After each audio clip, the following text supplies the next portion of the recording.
Dukun itu kan penipu. Bahasanya aja. Dukun itu penipu. Apa yang dibuat? Dia menipu manusia, tipu dayanya. Hanya saja dukun waktu itu main dengan mistis. Dukun sekarang mungkin tidak mistis. Hanya saja bermain dengan tipu daya yang lebih modern. Jadi Bapak Ibu, bukan saya mengatakan tidak percaya dengan survei. Tapi saya kata, demi kepentingan, demi duit, semua bisa diselewengkan. Semua bisa.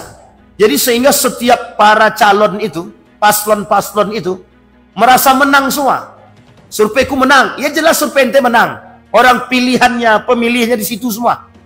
Tapi coba merata semua. Karena jujur tuh memang mahal. Sehingga sekarang ini tak ada yang mau jujur. Karena mahal itu tadi.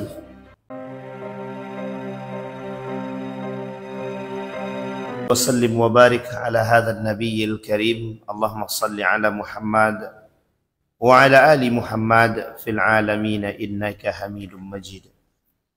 Ya ayuhan nasu ittaqu rabbakumul ladzi khalaqakum min nafsin wahidah wa khalaqa minha zawjaha wa batha minhuma rijalan katsiran wa nisaa'a wattaqullaha alladzi tasaaluna bihi wal arham innallaha kana 'alaikum raqiba.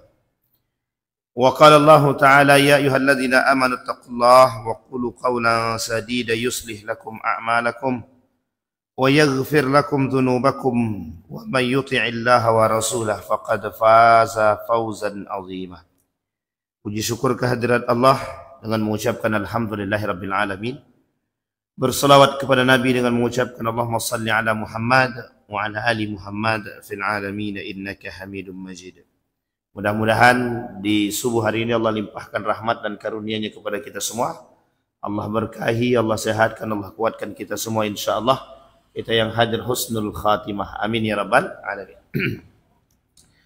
Baik Bapak Ibu sekalian yang berbahagia, kita lanjutkan kajian kita tentang Fir'aun. Mudah-mudahan bisa kita selesaikan di subuh hari ini. Di dalam hadis baginda Nabi Muhammad sallallahu alaihi wasallam kata Nabi, la taqumus sa'ah hatta yasuda kullu qabilatin munafiquha wa kana za'imal qaumi arzalahum wa sadal qabilat fasiquhum. Rawahu at-Tabrani an Abdullah bin Mas'ud radhiyallahu anhu wa Tirmizi an Abi Hurairah radhiyallahu anhu. Kata baginda Nabi Muhammad sallallahu alaihi wasallam, tidak akan terjadi hari kiamat. Tidak akan terjadi hari kiamat hatta yasuda kulla qabilatin munafiquha. Sampai setiap pemimpin-pemimpin itu menampakkan kemunafikannya dan kezalimannya. Wa kana za'iman qaumi arzalahum wa sadal qabilata fasiquhum. Dan mereka termasuk orang yang paling rendah, yang paling hina. Dan mereka semua kabilah mereka masuk dalam kategori kefasikan. Hadis diriwayatkan oleh Tabrani dari Ibnu Mas'ud radhiyallahu anhu dan Tirmizi dari Abi Hurairah radhiyallahu anhu. Di dalam karakter Fir'aun yang pernah kita bahas sebelumnya, kita rujuk kepada poin yang ke-8 daripada karakter Fir'aun. Di dalam Al-Quran, dalam surat Yunus, Allah berkata, kata Allah, qalu ajitana litalfitana amma wajadna alaihi aba'ana wa takuna lakum al-kibriya fil ardi wa ma nahnu lakuma bimu'minin. Mereka takut kekuasaannya akan direbut oleh Musa dan Harun. Sehingga mereka berkata, apakah engkau datang kepada kami untuk memalingkan kami dari apa yang telah atau yang kami dapati dari nenek moyang kami? Kemudian kami mengerjakannya atau menyembah berhala, dan agar kamu berdua mempunyai kekuasaan di bumi negeri Mesir. Kami tidak akan mempercayai kamu berdua. Karakter yang ke-8 dari sekian banyak karakternya Fir'aun tersebut yang Allah sebutkan di dalam Al-Quran, anti reformasi. Apa maksudnya anti reformasi? Anti perubahan. Fir'aun tidak suka ada perubahan. karena bagi Fir'aun itu mengancam daripada kekuasaan dia. Mimpinya Fir'aun, dalam mimpi dia bertemu atau melihat kerajaan itu terbakar habis, kecuali satu buah rumah daripada Bani Israel.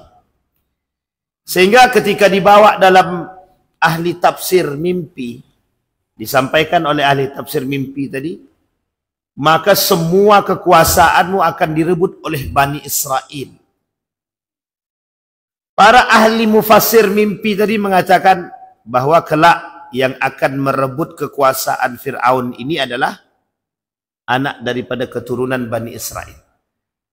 Satu ketika anak tersebut, anak daripada Fir'aun ini, bukan anak Fir'aun, lebih tepatnya anak yang ditemukan. Ketika sudah beranjak, sudah mulai bisa berjalan, anak ini kemudian duduk di pangkuan Fir'aun. Ketika duduk di pangkuan Fir'aun, tak sengaja anak ini menarik jenggotnya Fir'aun. Nah, kan jadi Fir'aun tuh punya jenggot agak panjang sedikit.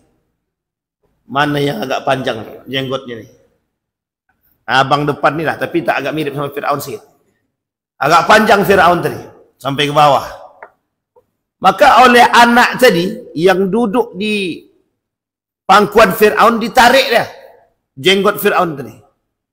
Kemudian dia kata kepada istri dia, sepertinya kelak anak inilah yang akan menggantikan kekuasaanku, kata dia. Jadi feeling Fir'aun itu sebenarnya sudah ada. Bahwa anak yang ditemukan di sungai itu, feeling Fir'aun bakal yang akan merubah kekuasaan dia. Tapi dia tak bisa memastikan bahwa itu apakah dia anak Bani Israel atau bukan. Nah, ini yang terjadi. Sebenarnya feeling Fir'aun sudah ada. Feeling untuk menuju kehancuran itu sudah nampak. Cuma dia merasa agak khawatir. Apakah betul itu anak Bani Israel atau bukan? Ditambah lagi rasa cinta istri dia terhadap anak tersebut itu tidak bisa diingkari. Jadi Fir'aun ini pada saat itu masih mempercayai istri dia. Meskipun firasat itu tumbuh. Maka ketika Fir'aun, Musa dan Harun sudah besar itu di perjalanan hidupnya. Ketika Musa dan Harun mengatakan kepada Fir'aun, pindahlah, bertaubatlah, percayalah sedikit saja. Kata Musa, sedikit saja percaya. Percaya kepada siapa? Tuhannya Musa. Nah, di sini Fir'aun tidak terima itu di situ. Ketika Harun mengatakan, bertaubatlah dan akuilah Tuhannya Musa sebagai Tuhan yang paling kuat. Oh, Fir'aun tidak mau. Apa kata Fir'aun?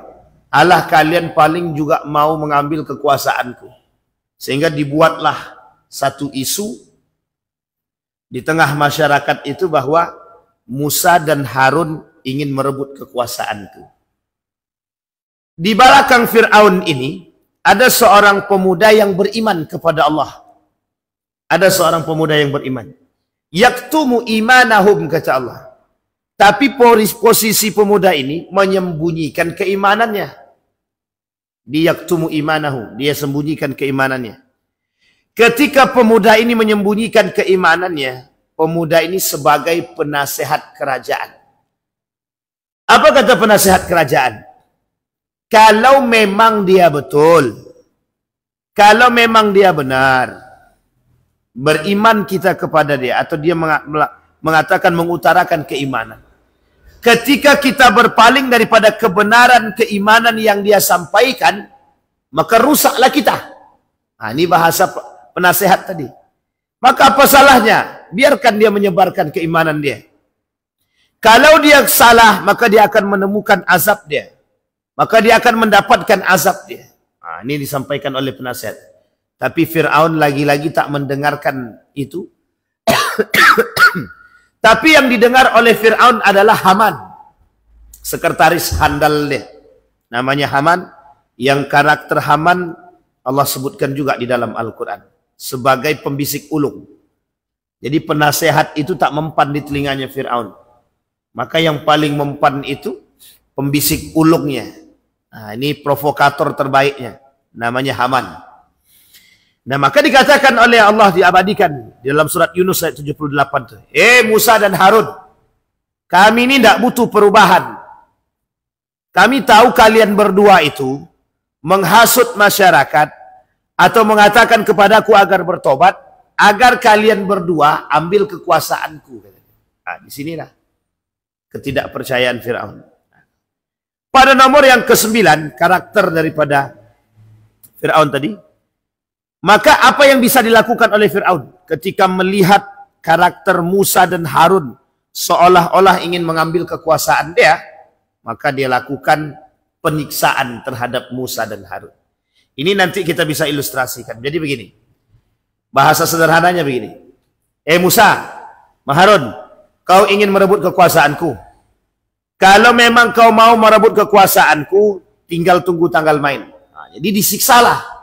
Siapapun yang mengikuti daripada Musa dan Harun, siksa. Kalau perlu Musa dan Harun tuh ambil, cari, siksa dia. Jangan sampai dia merusak kekuasaan kita. Nah, sekarang begini ilustrasi. Ada jabatan, kekuasaan.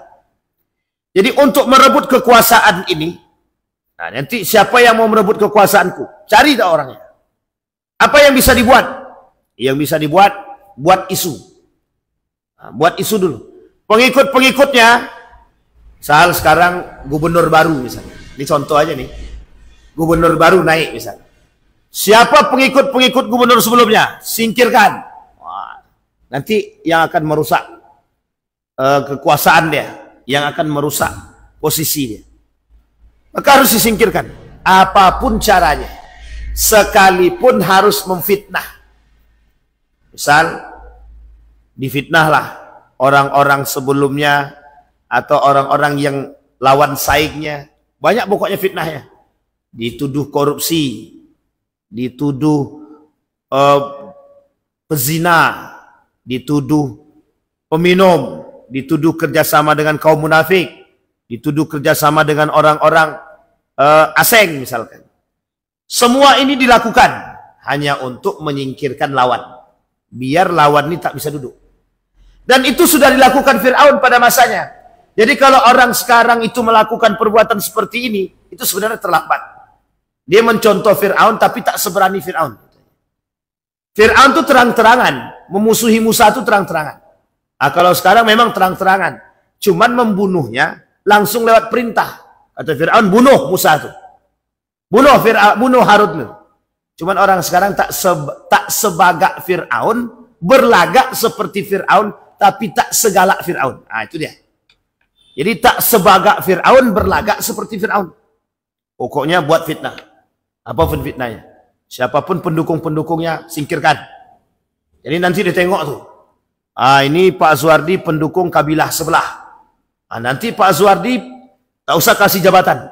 Biar non-job aja. Kalau perlu dimutasi sejauh mungkin. Biar tak merusak.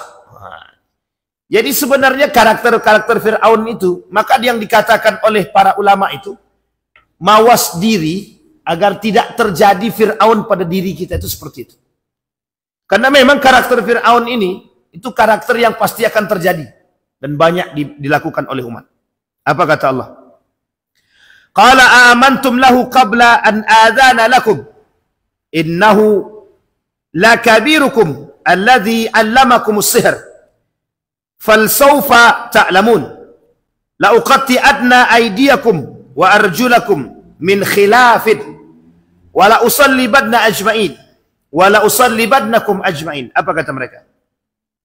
Dan Fir'aun berkata, mengapa kamu beriman kepada Musa sebelum aku memberikan izin kepadamu? Ini deh.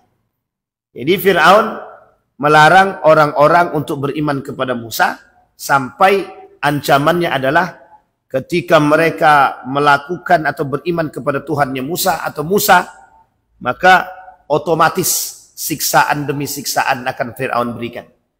Diambil, pernah terjadi pada masa Umar bin Khattab itu. Jadi sebelum Umar bin Khattab masuk ke dalam Islam itu, Sebelum Umar datang ke rumah adiknya, itu Umar habis menyiksa budak perempuan dia. Di budak perempuan Umar pernah disiksa sebelum Umar masuk Islam. Tapi Umar kata begini, karena dia sudah capek menyiksa, hampir tiap hari disiksa. Karena perempuan ini beriman kepada Allah. Kata Umar bin Khattab, dah pergi je lah. Capek saya menyiksamu. Akhirnya pergi. Perempuan ini dibebaskan secara terpaksa dibebaskan karena terus-terus beriman kepada Allah. Tapi ternyata dilalah di hari itu juga Allah menunjukkan atau menuliskan yang lain dalam hatinya Umar bin Khattab masuk ke dalam Islam. Nah, ini kelebihan daripada Umar bin Khattab. Abu Lahab, Abu Jahal yang mengetahui kebenaran Islam, memang Allah tutupi mata hati dia untuk tidak menerima Islam sama sekali. Berpaling daripada kebenaran.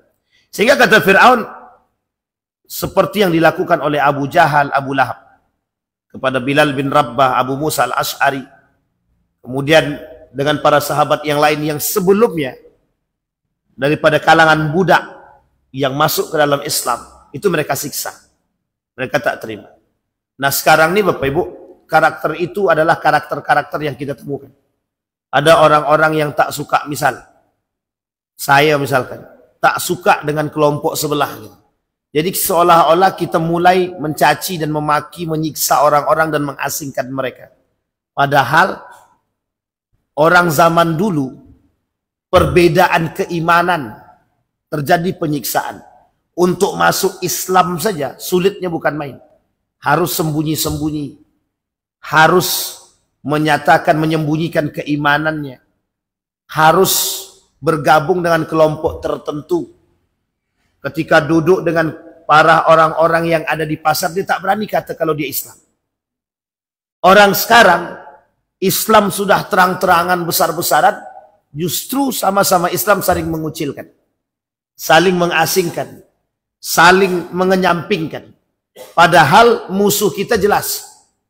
Kita sama-sama punya musuh, orang kafir. Kita sama-sama punya musuh. Siapa mereka? Musyrikun. Orang-orang musyrik. Tapi justru yang kita asingkan, justru yang kita kesampingkan, itu adalah orang-orang Islam itu sendiri. Dengan orang Muslim kita musuhi, dengan orang kafir dan musyrik kita bersahabat.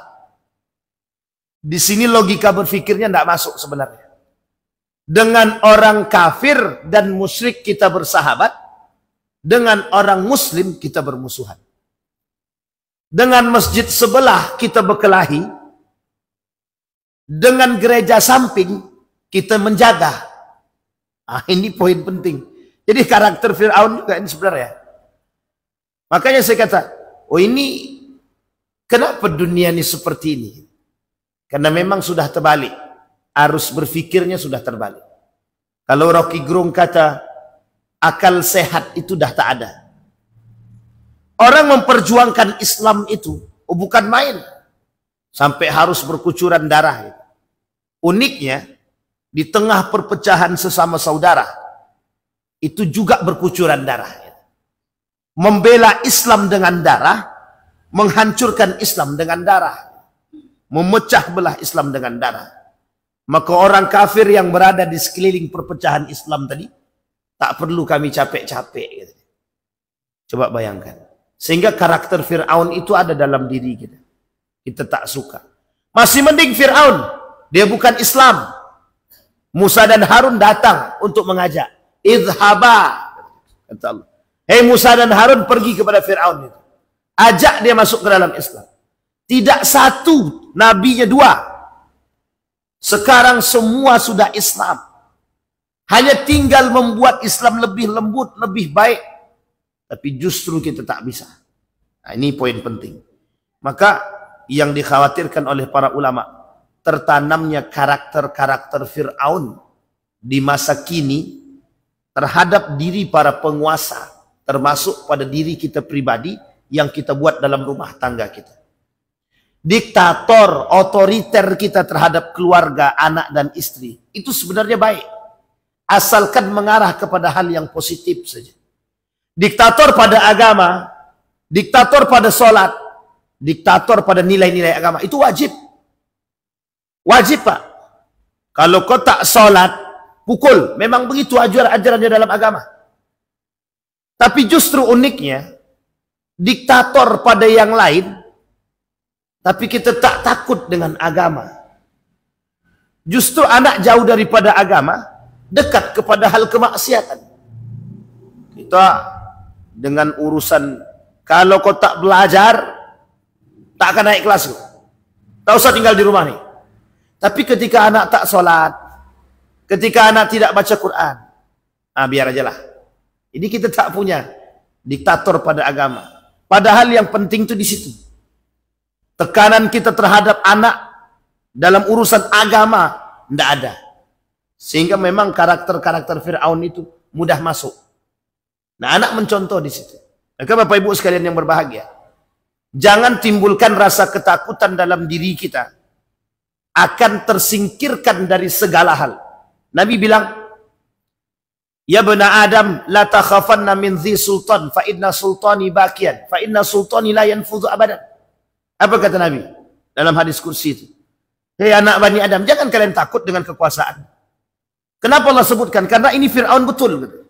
Ini Fir'aun betul. Mohon maaf.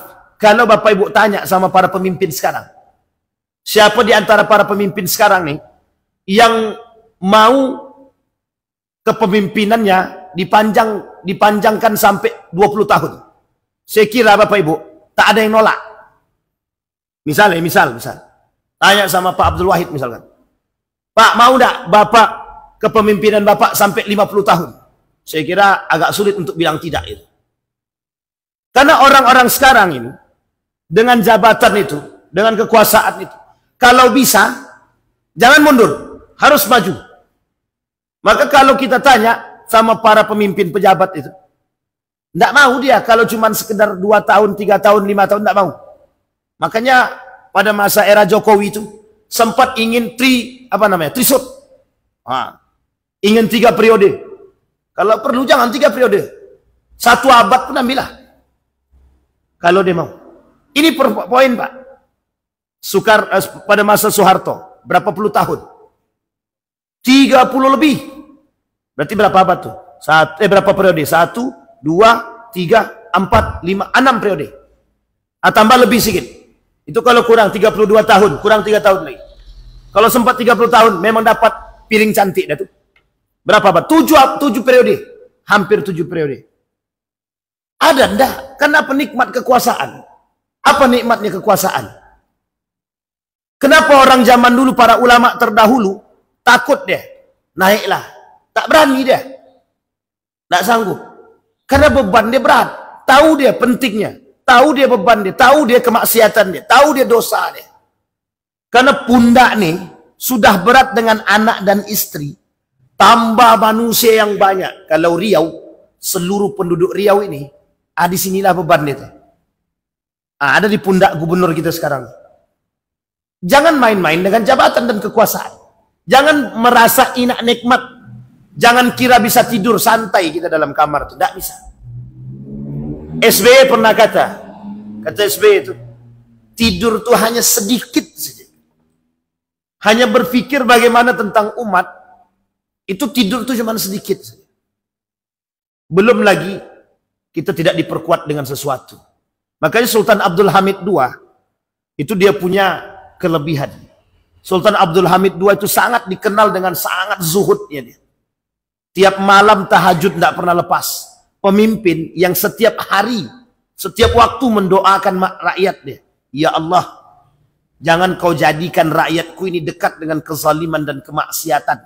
Bayangkan. Bahkan tidak pernah lisan pemimpin ini, Abdul Hamid ini, itu melepaskan lisan dia daripada solawat kepada Nabi. Satu ketika, 1 hari saja, dia tak bersolawat. Datang seorang pemuda yang mengaku pemuda ini, itu punya hutang, ingin melunasi hutang. Sehingga pemuda ini bermimpi bertemu dengan baginda Nabi Muhammad SAW. Ketika bermimpi dengan Nabi, cuma ingin menyampaikan, Nabi suruh sampaikan 1 hal saja. Sampaikan kepada Abdul Hamid bahwa hari ini dia belum bersolawat kepadaku. Datang pemuda yang punya hutang ini tadi, masuk ke istana bertemu dengan Sultan Abdul Hamid. Diberikan oleh Sultan Abdul Hamid duit untuk melunasi hutang dia.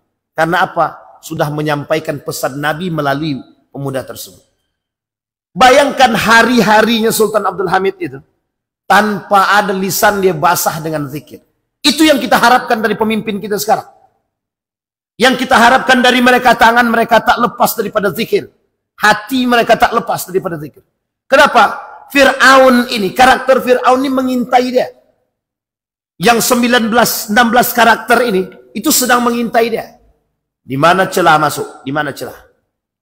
Ketika joget, masuk dia tuh. Ketika joget pemimpin kita kan, masuk dia tuh. Ketika berbaur dengan laki-laki dan perempuan, masuk dia tuh. Di sini karakter-karakternya. Maka kalau tak kuat iman jadi pemimpin, hancur. Maka orang-orang yang jadi pemimpin itu sebenarnya pilihan. Sangat pilihan. Bagaimana tidak? Karena doa dia Allah kabulkan. Doa seorang pemimpin yang baik, itu Allah kabulkan. Kita lihat Harun Ar-Rasyid. Seorang pemimpin yang dinasehati oleh orang gila. Dari hasil nasihat tersebut, dia selalu menasehati rakyat-rakyat dia. Keluar satu ketika Harun Ar-Rasyid. Seperti manusia biasa. Ketika keluar dalam keadaan sakit, dia tengok, dia kata rakyat dia, sakit-sakit, didoakan sama dia. Pemimpin yang mendoakan rakyat, ya Allah semoga engkau sembuhkan rakyatku ya Allah. Nah, coba bayangkan. Nah kita butuh yang seperti ini. Persoalan seperti ini, itu persoalan yang langka hari-hari ini kita temukan. Seorang pemimpin yang mendoakan rakyat dia, yang datang melihat dia. Maka kalau tak kuat pemimpin kita dengan iman dia tak kuat. Dengan Quran dia jauh. Dengan zikir dia lepas. Dengan selawat dia tak basah lisannya. Maka kemungkinan intayan-intayan yang di atas dia sekarang untuk merasuki diri dia itu akan terjadi. Nah, ini kita harus hindari. Maka Bapak Ibu sekalian yang berbahagia, kembali kepada poin kita tadi. Fir'aun, karakter-karakter Fir'aun ini mengintai, sedang mengintai. Bahkan Allah kata Nabi dengan iblis ketika diskusi itu, siapa kawanmu dari golongan iblis?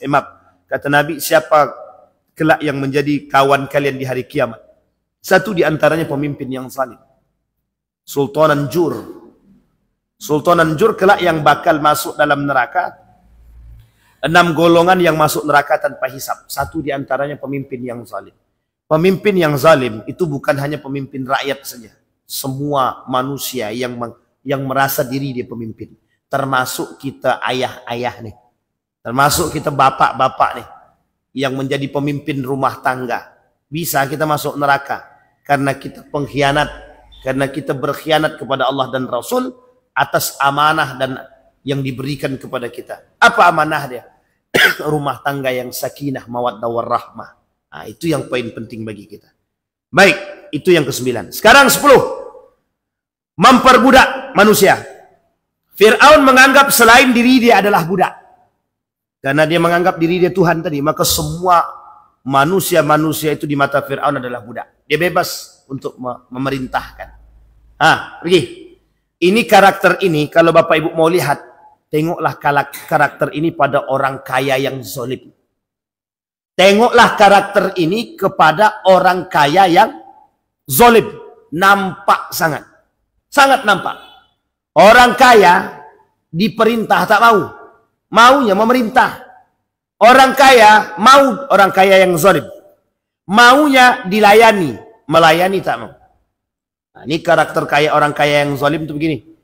Kalau karena dia sudah merasa punya banyak duit tadi, jadi seolah-olah orang yang datang, pokoknya dia tinggal santai di rumah. Siapapun yang datang, mau minjam duit, kasih. Sehingga ketika ada orang yang mengemis kepada dia, meminta bantuan daripada diri dia, maka anggapannya selesai, satu saja anggapannya. Itu orang-orang di bawah dia semua. Nah, ini bagi Bapak Ibu yang memiliki kelebihan harta, jangan pernah sampai pada tingkat kesombongan ini. Kenapa? Fir'aun mengintai. Karakter Fir'aun mengintai, syaitan mengintai, iblis mengintai, jin mengintai. Kenapa demikian? Karena ini yang terjadi sekarang. Seolah-olah dengan harta yang dia miliki, Dia mampu menyuruh orang, memperbudak orang. Tak mau dilayani, tak mau melayani, maunya dilayani saja. Tolong. Masih mending kalau ada bahasa tolong-tolongnya, Pak. Kalau tak ada bahasa tolongnya, itu yang menjadi malu, Pak. Apalagi sekarang, merasa punya kekuasaan, merasa punya kehebatan. Jadi, suka-suka hati dia aja membuat orang sekarang. Nah, apa maksudnya? Maksudnya kata Allah dalam Al-Quran begini. Faqalu anu'minu libasharaini mislina wa qaumuhuma lana abidun. Apa kata Fir'aun? Maka mereka berkata, apakah pantas kita percaya kepada dua orang manusia seperti Musa dan Harun ini?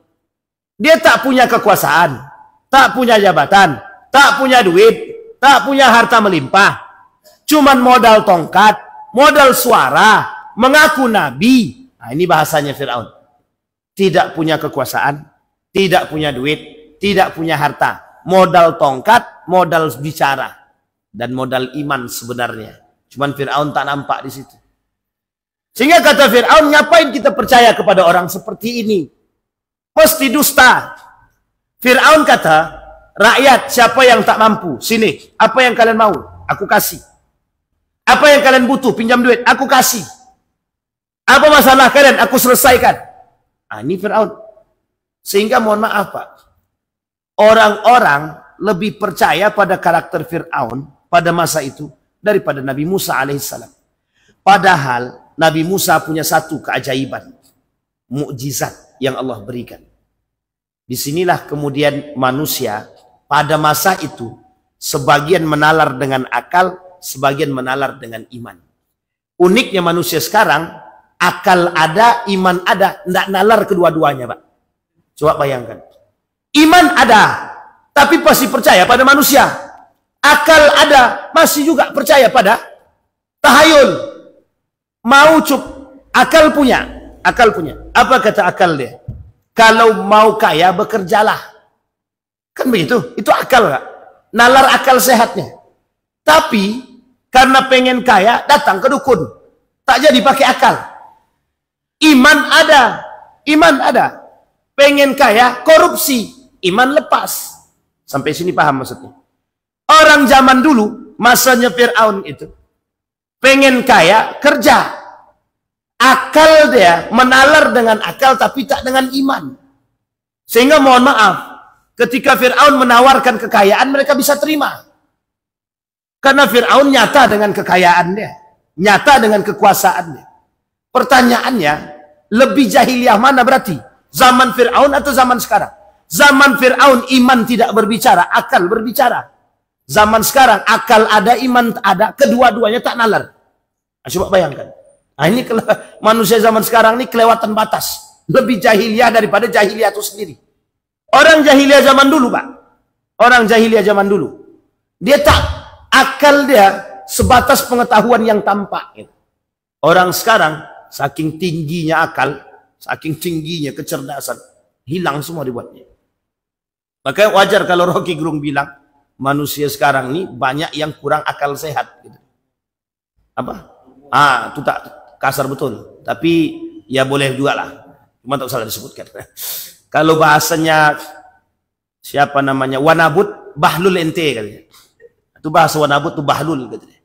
Kalau bahasa kami di pondok itu namanya jahil murokat katanya. Bodoh keterlaluan.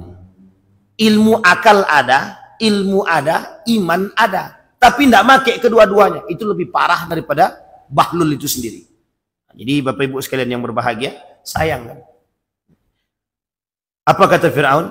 Pokoknya yang tak mau, yang tidak mau ikut kepada saya, langsung. Nah ini sama Pak, karakter Fir'aun memperbudak ini banyak sekarang. Sekarang ini gini karakternya. Pokoknya siapa yang tidak mau jual tanahnya, paksa ambil. Orang-orang yang tidak mau, jadi ada orang-orang yang berkuasa, sekarang nih, kemudian dia mau beli tanah. Kalau tak mau, orang itu jual tanah, ambil paksa. Ini sama juga memperbudak namanya. Sama. Karena dia punya kekuasaan. Makanya unik Pak. Ada salah satu tempat di Riau ini, itu tanahnya punya sekian banyak sertifikat. Saya bingung saya. Kita dulu mau fotokop, mau buat sertifikat aja susah. Sekarang bukan buat sertifikat yang susah. Justru saking susahnya mencari sertifikat yang asli. Kalau dulu membuat sertifikat tanah agak sulit. Kalau sekarang mencari sertifikat yang asli itu yang sulit. Nah, coba bayangkan. Untuk tanah samping nyaman gitu kan. Coba kalau tidak, mungkin banyak juga itu makhluk-makhluk goib yang punya tanah ya. Unik Pak. Tanah cuman sebidang 20 lebih sertifikat tanahnya. Ini Fir'aun yang mana lagi gitu. Fir'aun yang mana lagi mau kita lihat. Nah, jadi sampai di sini bisa dipahami ya Bapak Ibu ya. Ini perlu kita pahami sama-sama. Baik, melakukan kerusakan di bumi Allah. Ila Fir'aun wa Haman. Ila Fir'aun wa Haman. Wa Fir'aun faqalu sahirun kadzdzab. Ketika Fir'aun berkata kepada Haman, Haman, sampaikan kepada masyarakat kita bahwa Musa dan Harun itu sahiran, tukang sihir. Jadi jangan sampai mereka, masyarakat kita ini percaya kepada Musa dan Harun. Tongkat dia bisa berubah jadi ular. Nah, itu sihir itu. Tongkat dia bisa menyembuhkan orang sakit. Itu sihir itu. Nah, jadi semuanya dikatakan sihir. Karena saking takutnya Fir'aun, kekuasaan dia tersingkirkan dari dirinya. Nah, orang sekarang kan begitu juga. Karakter-karakter sekarang kan begitu juga. Apa karakter sekarang? Fitnah. Buat isu fitnah. Seolah-olah orang yang berseberangan dengan dia ingin merebut kekuasaan dia. Padahal hanya memberikan kritikan dan saran. Memberikan kritikan dan saran saja dianggap musuh. Nah, coba bayangkan. Sekarang pertanyaannya bagaimana cara kita memberikan kritikan dan saran. Sementara dalam kampanye mereka, berikan kritik dan saran Anda. Ketika dikritik, disaran, adik katanya ingin mengambil kekuasaan dia. Sekarang pertanyaannya susah bersusah kita. Silakan kritik dan saran, kami menerima pendapat yang lain. Setelah diberikan pendapat, atau usah lagi gitu. Jadi seolah-olah musuh dibuat deh. Seolah-olah orang-orang yang berseberangan dengan mereka adalah lawan. Seolah-olah orang-orang yang berseberangan dengan mereka. Nah, ini dilakukan oleh Fir'aun. Untuk menutupi kebebasan berbicara itu, maka siapapun yang protes, bunuh. Siapapun yang protes, tangkap. Nah, kalau sekarang seperti itu, kalau ada sekarang orang protes tangkap, orang protes itu ditembak mati, berarti lebih parah daripada Fir'aun itu sendiri.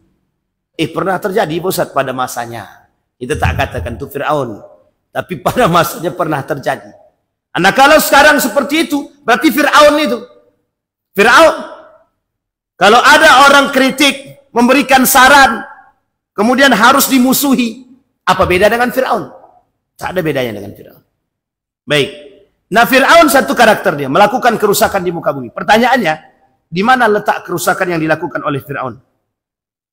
Ada kerusakan, ada. Wa Qarun, wa Fir'aun, wa Haman. Wa laqad ja'ahum Musa bil bayyinati fastakbaru fil ardi wa ma kanu sabiqin. Kata Allah, datang Musa sama Fir'aun, sama Harun kepada Qarun, Fir'aun dan Haman. Apa yang menyebabkan kerusakan di muka bumi ini? Yang terjadi pada diri mereka ketiga-tiganya. Kibria. Kibria itu kesombongan. Kesombongan mereka itu kalimatnya dalam Al-Quran bukan lagi menggunakan mutakabbir, bukan, tapi kibria. Kibria itu tingkat kesombongannya sudah tinggi, sehingga saking tinggi tingkat kesombongannya mengaku diri dia Tuhan. Itu puncaknya. Qarun mengaku diri dia manusia paling terkaya di muka bumi ini. Saking sombongnya, dengan usaha dia sendiri dia mengatakan bahwa semua harta benda ini hasil dari jerih payah dia. Sama dengan Fir'aun. Kekuasaan semuanya di tangan Fir'aun. Sampai-sampai Fir'aun mengaku Tuhan. Itu kibria tertinggi. Kesombongan tertinggi itu di situ. Puncaknya di situ. Maka Bapak Ibu, seperti yang terjadi pada Israel misalkan. Ketika Netanyahu mengatakan negara adik kuasa itu bukan Amerika. Negara adik kuasa itu adalah Israel. Yang tidak ada satupun negara di muka bumi ini yang bisa melawan. Tapi hancur juga kan oleh Iran. Jadi Allah tunjukkan, jangan lo kata tidak ada yang lebih tinggi. Dalam bahasa Al-Quran itu fauqa kulli dzi ilmin alim. Sama Pak sebenarnya. Orang-orang berilmu itu jangan sombong dulu. Karena di atas segalanya masih ada orang yang lebih. Fauqa kulli dzi ilmin alim. Jadi jangan merasa paling kaya karena di atas kita masih ada yang lebih kaya. Jangan merasa berkuasa karena di atas kita masih banyak mereka yang berkuasa. Jangan merasa berilmu karena di atas kita masih banyak orang-orang yang lebih berilmu. Sehingga mohon maaf, ini yang kesombongan-kesombongan seperti ini yang melakukan kerusakan. Sehingga Bapak Ibu, kesombongan-kesombongan seperti ini cenderung akan mengalirkan karakter yang akan membuat dia memaksa orang untuk melakukan sesuatu. Kita ambil contoh. Orang yang sombong itu sulit menerima nasihat. Orang yang sombong merasa semua yang dia lakukan itu benar. Merasa semua yang dia lakukan itu baik. Merasa semua yang dia buat itu sudah tepat. Nah, ini Bapak Ibu ya, untuk kita semua pribadi. Kita ambil contoh. Bapak Ibu sombong, angkuh, merasa diri sudah paling benar.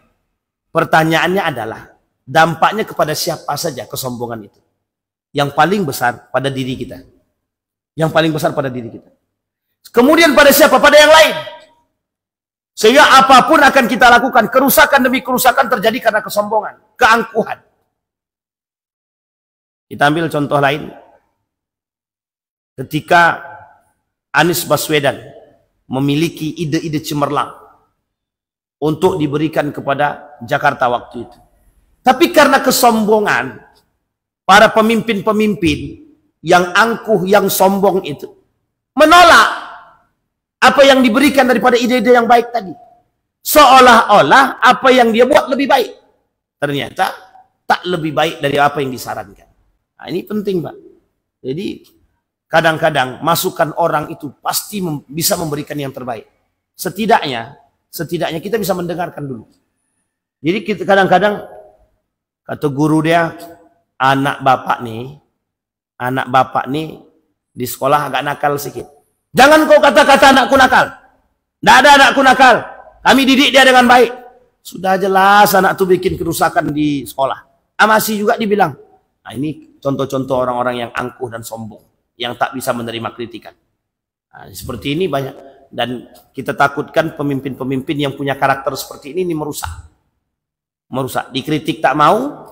Merasa paling hebat. Rupanya justru rusak. Nah, sama juga Pak. Ada pengurus-pengurus masjid yang tak mau dikritik-kritik itu juga bakal mendatangkan kerusakan. Insya Allah. Nah, kalau Pak Ketua kita sudah selesai. Semua masuk telinga kanan. Anda tahu keluarnya sebelah mana kan Ketua? Baik. Yang ke-12, menutup telinga. Baru kita sampaikan, menutup telinga daripada nasihat. Kata Fir'aun, aku tuh tidak mau dia menerima nasihat. Masuk telinga kanan, keluar telinga kanan. Jadi tak masuk deh. Jadi orang-orang seperti ini tak perlu kita tunjuk, lihat Fir'aun. Manusia sekarang begitu semua rata-rata. Manusia sekarang tuh semua begitu. Karena memang ada ininya. Gimana bahasanya? Memang ada quote-nya, kata-katanya. Kalau ada orang yang memberikan kritikan padamu, tutuplah telinga. Aja sih memang sekarang ditutupi telinga. Tak ada lagi yang mau menerima nasihat sekarang. Kalau ada orang yang mengkritikmu, tutup aja telinga. Orang-orang itu syirik pada dirimu. Coba bayangkan. Dampak daripada kalimat ini itu besar sekali. Sangat besar sekali. Sehingga orang sekarang, mohon maaf ya Bapak Ibu ya, orang sekarang nih, telanjang dia di depan kamera nih, itu kalau dikritik tutup telinga dia. Yang orang-orang itu syirik aja karena dia tak bisa seperti saya. Begitulah dia manusia sekarang. Jadi seolah-olah apa yang dia buat itu betul gitu. Mereka berjoget-joget di hadapan kamera. Itu kalau kita kritik, orang-orang seperti mereka ini syirik aja. Karena mereka tidak bisa seperti kita. Maka sekarang coba lihat dampaknya. Dampaknya sederhana kan? Setiap orang melakukan perbuatan yang serupa. Semua orang tak punya rasa malu. Karena tidak mau menerima kritikan dan saran tadi. Semua orang melakukan hal serupa. Sudah dinasehati, tetap juga. Sudah dikasih tahu, karena itu tadi masuk telinga kanan, keluar telinga kanan. Jadi tak masuk. Pas mau masuk langsung mental dia, karena sudah ditutup terlebih dahulu telinga tadi. Dia tak mau terima nasihat. Kenapa begitu? Karena diri dia sudah menganggap paling baik, paling benar. Merasa semua yang dia buat itu sudah selesai. Merasa semua yang dia buat sudah benar. Merasa semua yang dia buat sudah ada landasannya. Ternyata tidak. Jadi Bapak Ibu, kalau ada pemimpin-pemimpin kita seperti ini, nah itu calon-calon tuh berarti itu. Calon-calon Fir'aun.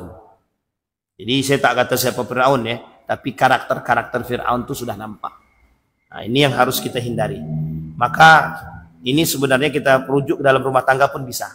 Suami-suami jangan terlalu sombong dan angkuh. Jangan mentang-mentang menjadi kepala rumah tangga, istri memberikan nasihat, adik tak tahu. Nah, atau sebaliknya, istri-istri yang lebih sombong daripada suami. Abang tak usah, abang tak tahu, itu tak urusan abang. Nah, jadi kesombongan dan keangkuhan itu sebenarnya benih-benih Fir'aun itu kadang-kadang kita telah didik benih-benih karakter Fir'aun itu di dalam rumah tangga kita. Diktatornya, tidak mau mendengarkan nasihatnya, sombongnya, angkuhnya, seolah-olah kita paling di atas. Itu sudah kita tampakkan kepada anak dan istri kita di dalam rumah tangga kita. Nah ini hati-hati nih Bapak Ibu. Ibu-ibu jangan terlalu sombong. Bukan jangan terlalu sombong, memang jangan sombong. Bapak-bapak jangan terlalu angkuh. Berkomunikasi dengan baik. Semua ada jalan. Pasti Allah beri. Jangan didik karakter Fir'aun dalam rumah tangga kita. Makanya Bapak Ibu, kenapa Al-Quran itu menjadi syifa, obat. Obat yang dimaksud itu bukan hanya sakit fisik, tapi sakit hati pun bisa disembuhkan dengan Al-Quran. Makanya kata Ibnu Qayyim Al-Jauziyah itu, Al-Quran itu syifa. Dalam Al-Quran juga Allah sebutkan syifa, kata Allah dalam Al-Quran itu, Al-Quran itu syifa'ud lima fi qulubin nas, di dalam hati manusia. Maka kalau orang sedang marah, coba dengarkan Al-Quran. Hilang marahnya itu Pak. Orang lagi marah betul, coba dengarkan Al-Quran. Terserah dengan suara siapa. Tenang hati dia Pak. Enak, balik. Tapi kalau coba orang lagi marah, sedang asik marah-marah betul nih, Bapak Ibu dengarkan lagu poco-poco. Astagfirullah. Makin jadi itu Pak, makin jadi. Diempaskannya tab itu pun bisa, TV itu pun dihancurkan bisa. Tapi coba Al-Quran. Tidak mau dia menghancurkan TV itu tahu. Jadi sedang marah, Al-Quran dihidupkan. Nak menghancurkan TV itu bukan karena TV-nya, bukan karena mic-nya, tapi karena Qurannya.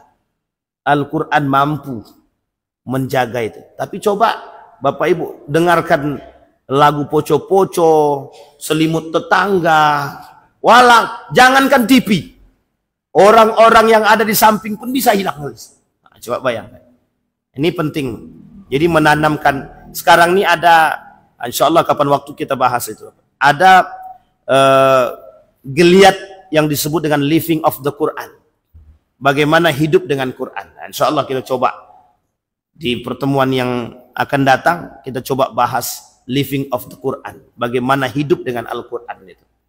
Indah, sangat indah. Kita ambil contoh saja. Abang kita ini tukang ruqyah. Yang dibacakan itu adalah ayat-ayat Al-Quran. Orang yang kesurupan aja, yang oleh rumah sakit itu tidak bisa dideteksi penyakitnya, itu bisa disembuhkan dengan Al-Quran. Betul Abang? Nah, jadi kalau Bapak Ibu yang mau minta ruqyah, boleh diruqyah sama Abang nih. Yang kira-kira dalamnya punya sakit, ada setannya, ada ini iblisnya, boleh. Karena itu logika Pak. Ternyata bukan hanya itu saja. Al-Quran itu menyembuhkan, kalimat syifa nih. Bukan hanya hati, fisik pun juga. Fisik pun juga. Orang sakit. Coba bacakan ayat Al-Quran, hembuskan pada air. Air itu Pak bisa menjadi obat yang diminum. Nabi buat begitu. Nabi sering bacakan 3 qul, sering bacakan Al-Fatihah di dalam. Kemudian surat Al-Baqarah dibacakan, ditiupkan ke air tadi. Diminum. Kalau ada setan muntah dia. Kalau tak ada setan selesai. Tapi ternyata itu bermanfaat saya. Sehingga kita butuh itu. Maka jangan sering-sering kita dengarkan karakter, jangan sering-sering kita buat karakter Fir'aun. Bapak Ibu mohon maaf ya. Ini hasil penelitian. Orang tua yang sering menanamkan karakter Fir'aun dalam rumah tangga, itu akan langsung direkam oleh anak. Akan langsung direkam oleh anak. Maka anak akan melakukan perbuatan yang serupa yang pernah dilakukan oleh bapak dia. Apa yang dibuat anaknya? Anak nih, mohon maaf ya Bapak, suami yang keras dengan istri, anak nih bisa keras dengan ibu dia. Coba bayangkan. Suami keras dengan istri, anak bisa keras dengan ibu dia. Artinya apa? Kalau suami bisa memerintahkan istri dia dengan gaya keangkuhan dia, maka anak meniru perbuatan tersebut. Bukan hanya dengan istri dia, tapi dengan ibunya bisa dibuat. Nah, ini poin penting. Jadi dari sekarang kita bangun karakter-karakter yang baik. Kita hadirkan karakter-karakter para anbiya dalam rumah tangga kita. Kita hadirkan ruh-ruh Qur'ani dalam rumah tangga kita. Betul Pak? Ini hasil penelitian. Apa yang dibuat orang tua direkam sama anak. Apa yang diucap orang tua dibuat sama anak. Jadi jangan salah. Salah omong kita di rumah diikuti sama anak.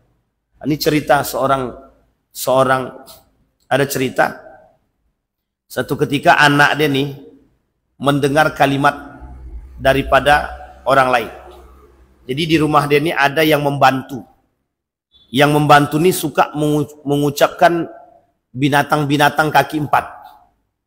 Satu ketika bapak dia pulang, anak ini bilang begini, Bapak kok seperti babi ya? Begitu kan ya bapaknya? Nah, coba hasil dengar saja. Meskipun mereka tidak tahu, tapi mereka ucapkan. Tidak maksud dia apa yang disebut dengan babi itu. Tapi karena dia mendengarkan kalimat terus. Ini baru mendengarkan ini.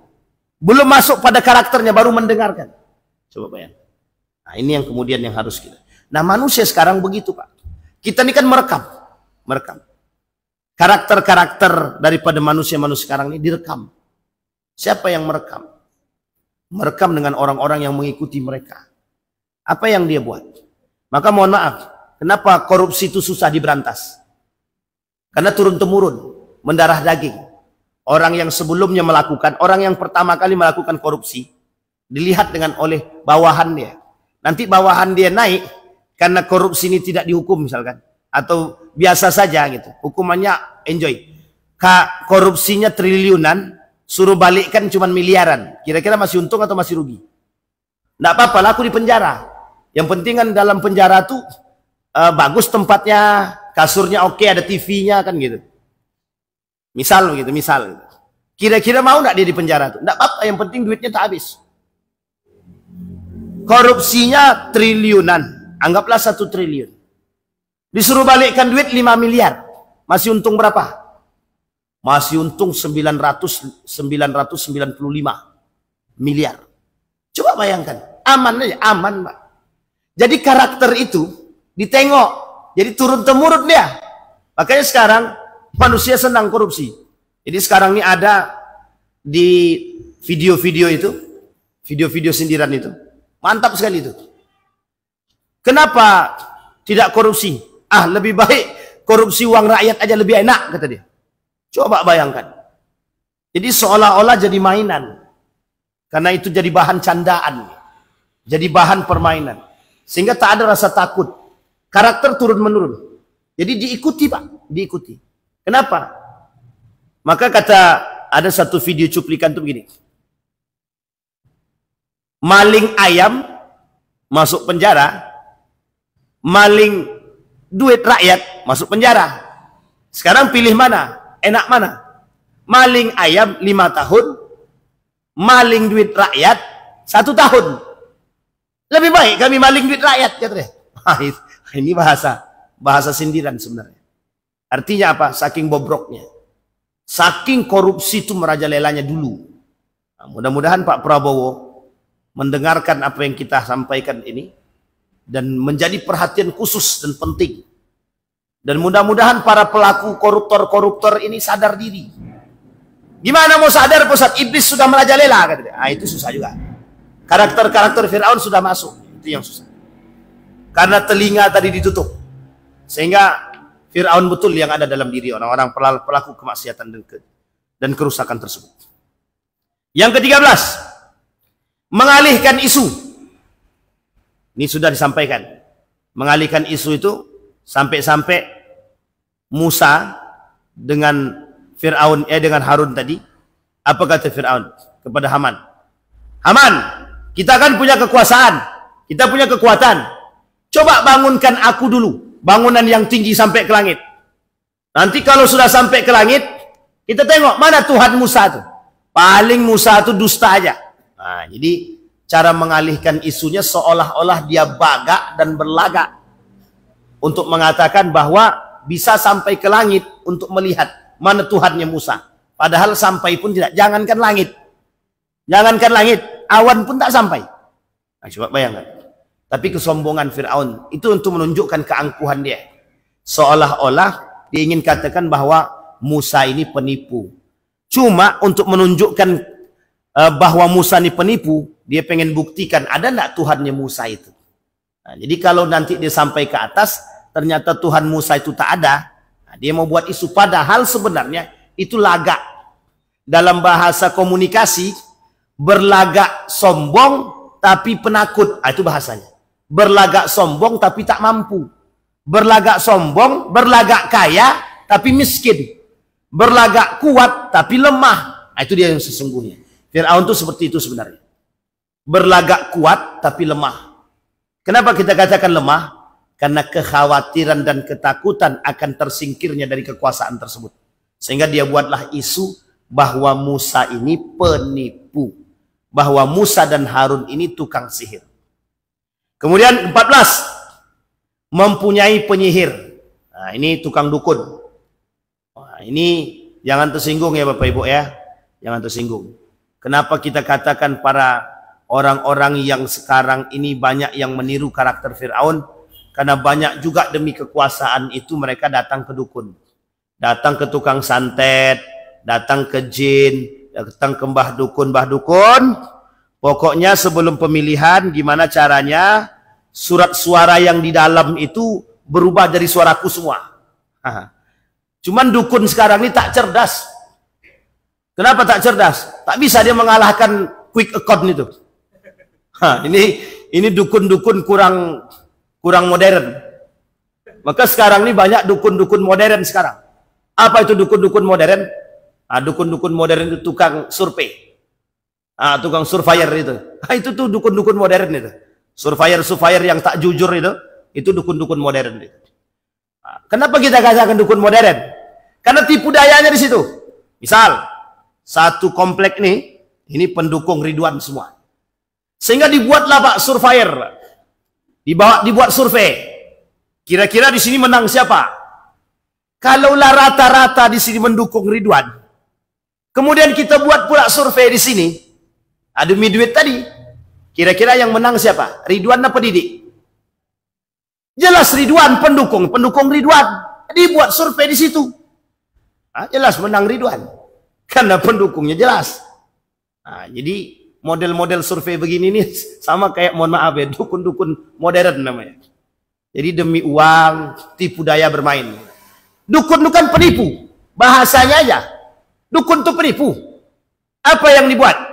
Dia menipu manusia, tipu dayanya. Hanya saja dukun waktu itu main dengan mistis. Dukun sekarang mungkin tidak mistis. Hanya saja bermain dengan tipu daya yang lebih modern. Jadi Bapak Ibu, bukan saya mengatakan tidak percaya dengan survei. Tapi saya kata, demi kepentingan, demi duit, semua bisa diselewengkan. Semua bisa. Jadi sehingga setiap para calon itu, paslon-paslon itu, merasa menang semua. Surveiku menang. Ya jelas survei ente menang. Orang pilihannya, pemilihnya di situ semua. Tapi coba merata semua. Karena jujur tuh memang mahal. Sehingga sekarang ini tak ada yang mau jujur. Karena mahal itu tadi.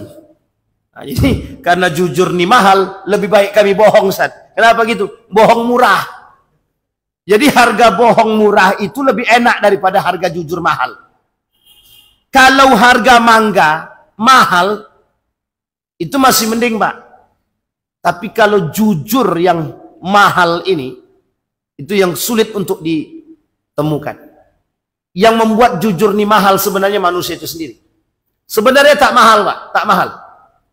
Cuman yang membuat mahal itu setan. Yang membuat mahal itu jin. Yang membuat mahal itu iblis. Ini karena kata jin dan iblis dan setan, aku nih digibahin terus nih. Kata jin, setan dan iblis, aku nih digibahin terus. Karena yang membuat mahal jujur di situ, Pak. Coba bayangkan. Apa susahnya bagi kita jujur? Nggak ada kan? Tinggal jujur aja. Cuman kata setan, jangan jujur. Kalau jujur kau tersingkirkan. Nah, setan yang datang. Akhirnya tak jadi jujur. Jangan jujur. Nanti kalau jujur kau mutasi. Tak jadi jujur. Jangan jujur. Kalau jujur kau nanti tak dapat jabatan. Akhirnya tak dapat jabatan. Jadi karena takut itu tadi. Takut tak dapat jabatan. Takut tidak bisa dapat ini. Takut tak dapat tempat. Takut mutasi. Takut pindah. Takut non-job. Akhirnya jujur pun ini yang membuat jujur mahal tuh di situ. Padahal tak, jujur tuh tidak mahal, Pak. Mohon maaf. Saya sampaikan, Pak. Ini kalau ada yang bilang jujur mahal, makanya orang takut untuk jujur sekarang. Nah, sekarang kita ganti tagline-nya. Kita ganti tagline-nya sekarang. Jujur itu mudah. Jujur itu murah. Jujur itu iman. 3, Pak. Jujur itu mudah. Jujur itu murah. Jujur itu iman. Semurah senyuman. Kalau kita beriman. Kapan jujur itu mahal? Kapan jujur itu mahal? Kalau kita tak mau jujur. Kapan senyum itu mudah? Kapan senyum itu bisa mahal? Kalau orang itu tak mau senyum. Mau sampai kiamat pun, tetap akan mahal senyuman itu. Orang dia tak mau senyum. Sekarang pertanyaannya, apa yang membuat dia tersenyum? Kalau dia tiba-tiba senyum, gila dia. Tapi kalau dia tidak tersenyum, orang bilang, murung aja kerjaanmu, masam aja muka. Serba salah kan? Maka senyum harus diletakkan pada tempatnya. Murah-murah, Pak. Mudah-mudah sangat. Ada yang lucu kita senyum. Apa salah? Tak ada. Ada yang baik kita senyum. Tak ada masalah. Tak. Saudara kita datang kita senyum. Sekarang mengapa kita tak bisa buat jujur itu semudah senyuman? Maka tagline-nya kita ganti. Jujur itu mudah. Jujur itu murah, jujur itu iman. Selesai. Sama, Pak, tagline-nya. Kebersihan itu mudah, kebersihan itu murah, kebersihan itu iman. Selesai, Pak. Yang membuat itu mahal apa? Diri kita sendiri.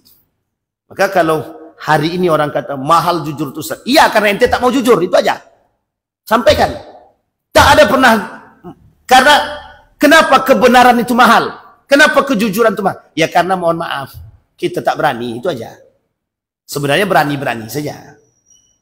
Jadi kalau bahasanya Gus Bahak tuh, jangan merasa diri ini paling apa ya? Paling hebat, bukan paling hebat. Jadi gini. Jadi ketika kita tidak mau jujur, takut nanti ada orang tersinggung. Jangan merasa diri kita nih seolah-olah karena kita orang tersinggung gitu. Karena kita orang tersinggung. Nggak usah merasa begitu. Karena belum tentu orang itu tersinggung. Belum tentu orang itu tersinggung. Jadi tak usah merasa begitu. Kebaikan itu tidak perlu disinggung dengan rasa. Baik itu langsung dilakukan. Ustaz, kasihan kita Ustaz. Sampai kiamat tak akan terjadi itu, Pak. Sampai kiamat tak jadi. Aku mau sebenarnya bersedekah Ustaz sama si fulan itu. Takut nanti kalau kita kasih sembako suaminya tersinggung. Nah, ada orang sekarang tuh tersinggung, kasih diambil itu. Nah, selesai itu, Pak. Nah, inilah masalah kita sekarang. Jadi, poin kita di situ. Sebelum kita selesaikan, Pak. Mengaku Tuhan. Poin tertinggi, kesombongan tertinggi daripada Fir'aun, mengaku Tuhan.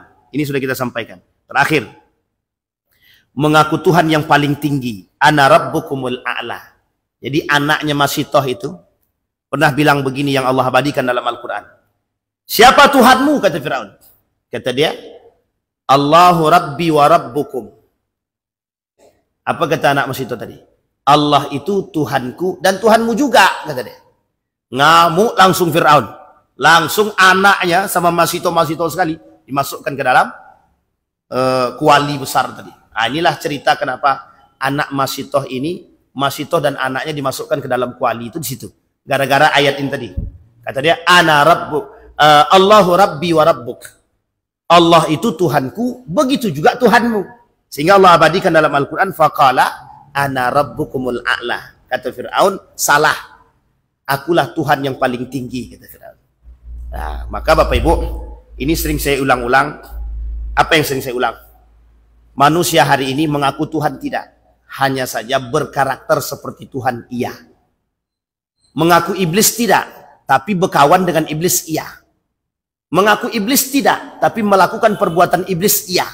Jadi jangan tersinggung para pelaku-pelaku iblis. Ada film, judulnya apa namanya itu? Film setan itu. Bersemayam dengan iblis, apa namanya? Penyembah setan. Nah, ada film namanya Penyembah Setan. Itu sebenarnya film itu ingin mengatakan kepada kita. Apa mengatakan kepada kita? Bahwa banyak manusia di muka bumi ini yang menyembah setan, menyembah iblis. Demi apa? Kekuasaan, jabatan, harta, tahta, terakhir wanita. Nah, kalau dengan wanita ini pelet, itu zaman dulu udah memang begitu memang. Baca aja surat Yusuf nanti dapat tuh. Rupanya yang dipelet tak pula cantik-cantik betul. Itu masalah pula kan. Nauzubillah tsumma nauzubillah. Bapak Ibu sekalian yang berbahagia. Akhir daripada apa yang kita sampaikan, bertadabur dengan ayat Al-Quran tentang karakter-karakter Fir'aun bisa kita ambil sebagai contoh bagi kita agar kita bisa terhindar dari perbuatan-perbuatan ini. Insya Allah kalau kita dipanjangkan oleh Allah umur, terus kita mencoba bertadabur dengan karakter-karakter pelaku kezaliman di dalam Al-Quran. Masih ada Haman, masih ada yang lain, masih ada Zulkarnain yang baik, masih ada Qarun yang buruk. Maka kita mengambil ibrah daripada karakter mereka. Sehingga kita tahu dari 16 karakter tadi, kita tanamkan dalam diri kita. Jangan 16-nya yang ditanamkan. Kebalikan daripada yang 16 tersebut. Sehingga apa yang tak bisa kita buat? Nabi menjauhkan diri dia dari 16 tersebut. Sehingga apa yang dilakukan oleh Nabi menjadi manusia yang terbaik dan mulia di hadapan Allah. Insya Allah kita semua mampu bertadabur dengan ayat-ayat Al-Quran. Mudah-mudahan bisa kita petik semua. Kita berdoa kepada Allah. A'udzubillahi minasyaitonirrajim. Bismillahirrahmanirrahim. Hamdas syakirin, hamdan na'imin, hamdan yuwafi ni'amah wa yukafi mazidah. Ya Rabbana lakal hamdu kama yanbaghi li jalali wajhikal karim wa 'azimi sultanik. Allahumma shalli ala Muhammad wa ala ali Muhammad. Allahumma faqihna fid din wa limna ta'wil. Allahumma ansur man nasara ad-din wa akhdhal man khadhal muslimin. Allahumma arinal haqqa haqqan warzuqna ittiba'ah wa arinal batila batila warzuqna ijtinabah. Allahumma anfa'na bima 'allamtana warzuqna 'uluman tanfa'una fid din wad dunya wal akhirah. Allahumma ansur man nasara ad-din wa akhdhal man khadhal muslimin. Allahumma ansur ikhwanana al-mujahidin fi Palestin wa fi Gaza wa fi kulli makan. Allahumma dammir al-yahud. Allahumma ahlikil kafarata wal mubtadi'ata wal musyrikina a'da'aka a'da'ad din. Rabbana hab lana minas salihin. Rabbana hab lana min azwajina wa dhurriyyatina qurrata a'yun waj'alna lil muttaqina imama. Allahumma jannibna min munkaratil akhlaq. Rabbana atina fid dunya hasanah wa fil akhirati hasanah wa qina azabannar. Walhamdulillahirabbil alamin. Assalamualaikum warahmatullahi wabarakatuh.